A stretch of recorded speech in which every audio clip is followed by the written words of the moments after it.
I wanted to just touch on the immigration problem because I've totally flipped on this.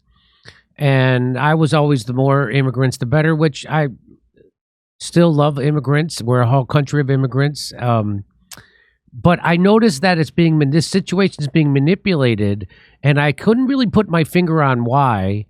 Why are they having an open border, and which they are? And right now you have cities. Eric Adams in New York is screaming that their whole city is going down the toilet because they can't handle the influx of all these immigrants that are coming to his city. It used to be a sanctuary city, and now he's trying to find a way to get them to stop, but they're not stopping. And I was listening to Dick Durbin, who's a senator from my old home state, Illinois, and listen to what he says. Here's one of the reasons why they want to get as many immigrants as they can in here. Watch this. The presiding officer, my colleague from the state of Illinois, has legislation which addresses one aspect of that. Her bill, and I hope I describe it accurately, says that if you're an undocumented person in this country and you can pass the physical and the required test, background test, the like, you can serve in our military, and if you do it honorably, we will make you citizens of the United States. Do we need that? Do you know what the recruiting numbers are at the Army and the Navy and the Air Force? They can't reach their quotas each month. They can't find enough people to join our military forces. And there are those who are undocumented who want the chance to serve and risk their lives for this country. They don't want to serve in their own military in their own country. They want to go to a foreign country and serve in their military. This is according. That's called mercenaries. Yeah, this is kind of how Rome ended. No, and Yes. so he's giving the game away there. He says it right out in the open. We have to fill our military with foreigners. Later cops and our farms. And have be our farm workers, have them be our medical workers, and our military, and have them be our cops. This seems bad. Well, it's so bad. Here's what Eric Adams says about it. We're seeing the erosion of the quality of life that we've improved on in such a short period of time of this administration. And we have been impacted. For many months, we were able to keep the visualization of this crisis from hitting our streets, but we have reached a breaking point. We're no longer able to do that because of the volume in numbers. Just last week, we had 3,900 people that arrived here. We are averaging anywhere from 2,500 to close to 4,000 a week. And if you do the math, you see that's 8,000 every 2 weeks, potentially 16,000 a month that we must feed, clothe, house, educate children, and all the services that you would give a normal adult. And we're seeing that play out on our streets of New York. And that is what the breaking point looks like, what we are experiencing right now. So he's saying that New York is at the breaking point. Yet there's nobody that has a solution to this. Nobody even seems like they want to do anything about it. Well, I can tell you exactly what's going on, and you're dead on. Look, there's UN documents, and before that, there's a 100-year-old called Kalergi Plan in Europe, and the royalty got together and they said, our people are too uppity, but if we bring in giant third world populations that we control and that we put on government jobs and government assistance, it'll be a new Praetorian Guard for us. But it's worse than that. If you go back to the lockdowns that only went on for like a year and a half here or in Europe or Australia, they went on under IMF World Bank control over those countries that are in deep debt to the central banks. They were under 2.5, 3 year lockdowns, and they did big polls of the migrants. And they said, there's no jobs, the farms are shut, the factories are shut, I'm starving to death, I've got to come here. So they're victims of globalism being shut down. And yeah, our country needs new people. We're an aging population. We're not having more children. We're not having replacement rate. So I'm all for bringing people in, and immigration is what founded this country, absolutely. But when you organize them in UN camps, give them debit cards to get here, and you bring in millions and millions and millions a year into an infrastructure that's already falling apart, with the services being cut, with massive inflation, it lowers wages. It doesn't help the third world, like Ross Perot said. It hurts the third world. They fall more, we fall down, and the globalists have this big population. And then all these blue cities have passed laws for illegals to vote in local elections. They're under the control of the local community organizers. They're told how to vote. Now they get fast-tracked into the military. They purge the military with the shots and critical race theory, and so all the professionals get out, and then now they're going to replace it with the domestic security force that Obama talked about that's just as big and just as strong as our military. And Illinois and other states are passing laws to have illegal aliens, as your co-host said, be the police. So you nailed it. History doesn't just rhyme, it repeats. Rome started doing this, and in a couple hundred years, they collapsed because the enforcers they brought in said, hey, we're the bosses. Well, this won't take hundreds of years. Everything now is compressed.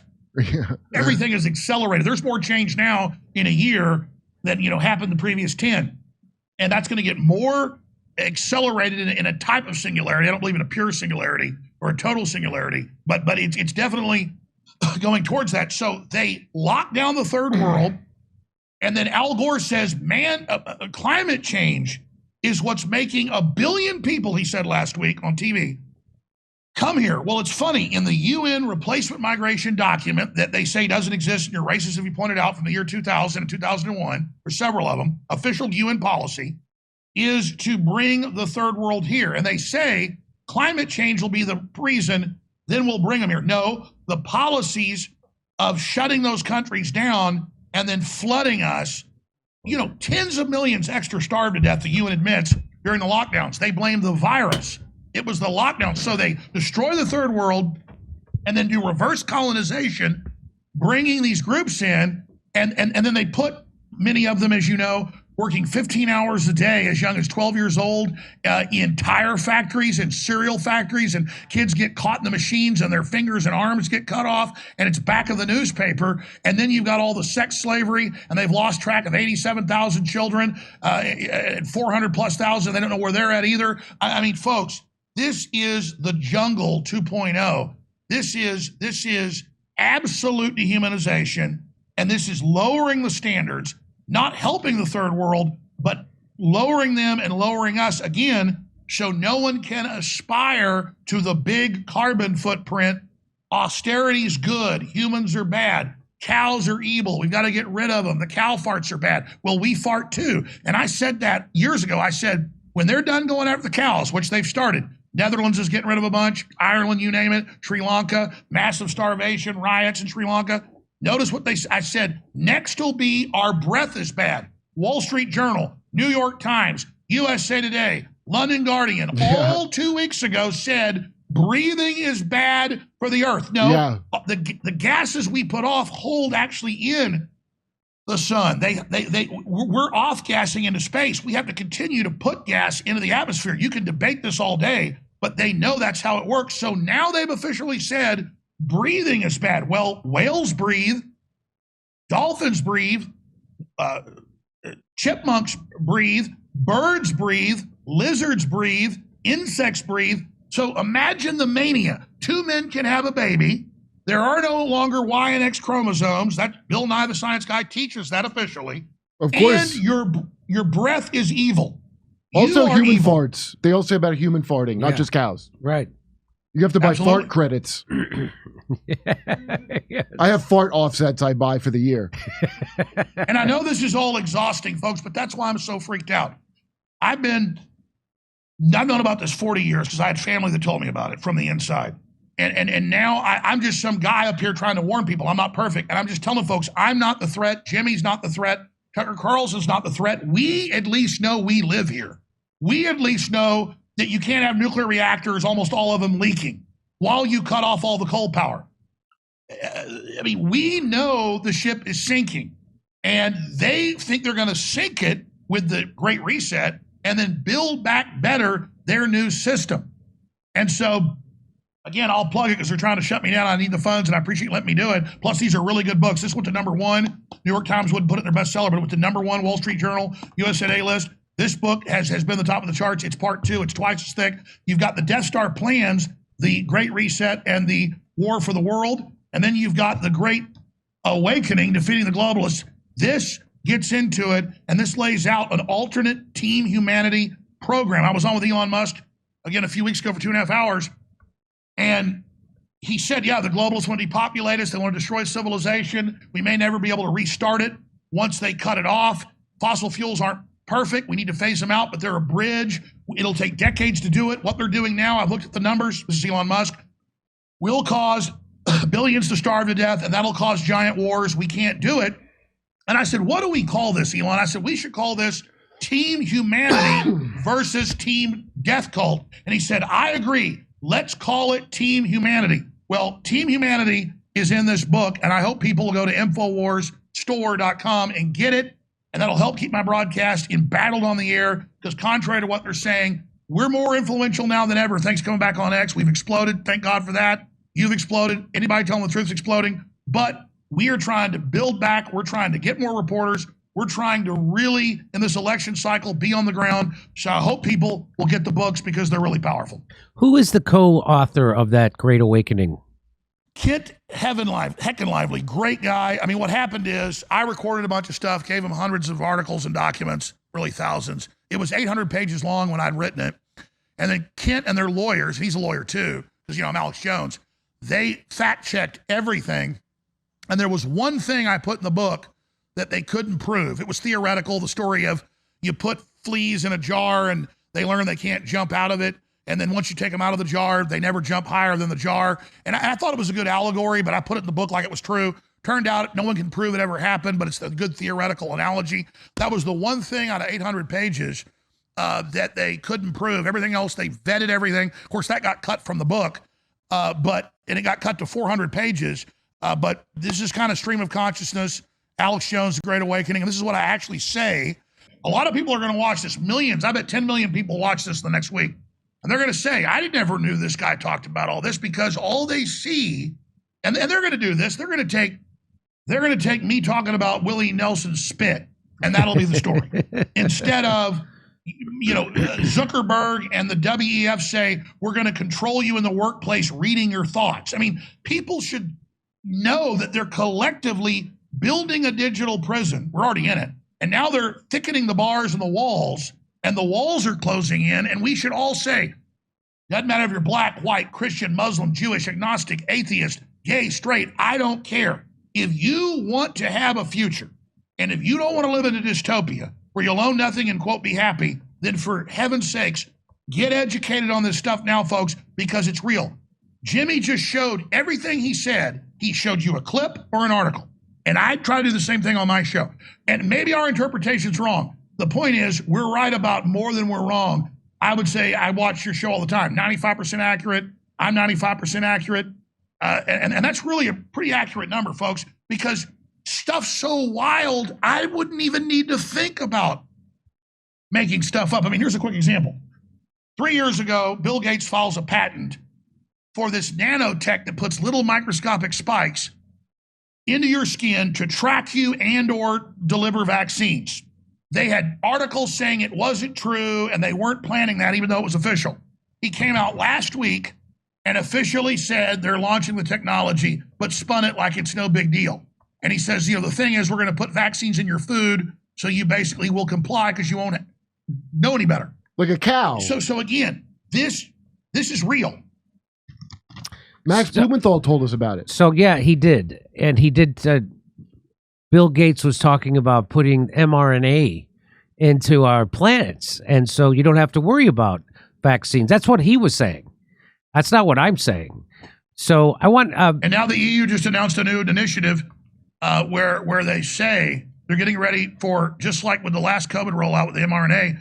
I've got the article right here. It's called Fast Track, and they say, oh, we're going to have new stuff for everything, hundreds of new shots a year, but it's going to be in stickers and in food. And just like you get a flu shot, quote, for free, they're really being paid to give it to you by a government fund. Now you're going to get social credits when you take all these shots. I mean, this is literally them raping our bodies. I mean, physical rape is bad enough, but I was on Joe Rogan a few years ago and I said, the majority of polio is caused by the polio vaccine. And Joe said, Alex, I'm fact checking that right now. That's, I can't believe it. Pulls up AP Reuters headline. Again, I'm not saying rape is good of children. It's terrible. It's horrible. We fight it all the time. But if I was a child, I would rather be raped than be given polio and paralyzed for life or killed. So they're raping people with stuff that's killing them. So this is rape. And the UN treaty to take over our bodies and our medical system is rape. And systems to scan our brains at the office is invasion of privacy and rape. If your boss wanted to stick their finger up your butt, he would go to jail. He would be sued. But if they want to stick their fingers in your brain, it's okay. Well, I think I have to say that the polio vaccine, Kurt, is safe and effective. And all vaccines are, all especially the COVID vaccine, especially the COVID slows vaccine, the spread. And it certainly does slow the spread. Look at that spread slowing. Look at it, and it works. No, actually, yeah, it's all. No one search engine. Majority of new polio cases caused by vaccine. That's actually true. But you're right. You can't even say stuff that's true because we're not a Dr. Fauci. Did you see the clip of him that resurfaced where he said, "We're going to get past all the BS." He said, he spelled it out. He said, "We're going to get past the BS by locking people down, and that'll teach them, and then they'll drop the BS and take the shot." It's all coercion, people, and that's called bullying. So, yeah, I mean, I can't say anything that contradicts the FDA, the CDC, or the WHO. And that's normal in a democracy, and that's normal in a democracy. I look down on China, frankly, because they don't have freedom. I just have to say that. No, you're right. I apologize. That was a joke. Every shot works perfectly. The swine flu shots in the 70s didn't hurt anybody. The anthrax shots did not get pulled by the Pentagon both times because it killed a bunch of people. Everybody loved the anthrax shot. That's right. It was perfect. The mRNA shot works perfectly. Yes. It actually cures myocarditis. There might be side effects. It's climate change doing it, but they are rare, and it will keep you from getting seriously ill, hospitalized, Did you hear or dead. about Holiday Heart? All the articles that everybody's suddenly having heart attacks. It's quite normal. No, Holiday Heart. It's probably from the holidays. That's what the Grinch got. The Grinch got at the end. He called Holiday Heart. So I just have to show you the reach of Bill Gates, who funds the WHO, and I'm on YouTube and Google, and I'm not allowed to contradict them, which means I'm not allowed to contradict Bill Gates, who's just a simple farmer. And hey, Bill Gates is my doctor. I love the fact that he used to sell crappy software and got busted for running a monopoly and was loading stuff onto it to control. I mean, no, I want him to be in charge of my life. I love Bill Gates. I think it's good that he spends $2 billion a year on U.S. media, and then they underwrite it and don't even tell you that he's paying for these programs about how great he is. I think that's totally normal, Jimmy. Not only does he fund the journalism schools, he then funds the journalism outlets, and then he funds the products that the journalists that he bought and paid for are now going to cover. It's really quite a scam that he's pulled off. But it's not a scam, Jimmy.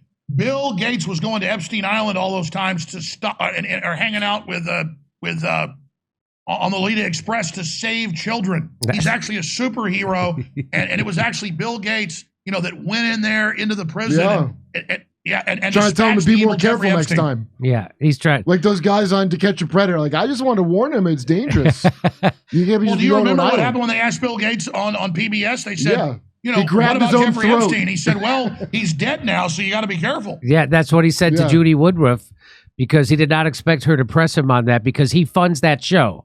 That's another thing. They didn't have a science and medical department at that show until he funded it, and then he couldn't believe she was pushing back on him. And I just have to say once again that the vaccines are safe and effective, and especially the polio and the COVID one. They're fantastic. The WHO, CDC, and the FDA endorse them. I'll take it a step further and say the lockdowns worked. And not only that, masks worked. Masks work for sure. WHO said they didn't, by the way. But I say they do. Let me just say this real quick. This is important. I want to say that when President Biden said if you take the shot, you can't get it or spread it was true. Yeah. When Rachel Maddow says when you get the shot, you can't get it or spread it. That's all true, folks. That's why they want you to take 8 of them, because one works so well. Come see us do a live stand-up show. We'll be in Venice, California, Palmdale, California, Omaha, Des Moines, Milwaukee, Lansing, Bend, Oregon, Portland, Oregon, Seattle, Washington, Boston, Massachusetts, and we're going to Europe. Do you live in Europe? We're going to be there. Go to jimmydore.com for a link for all those tickets.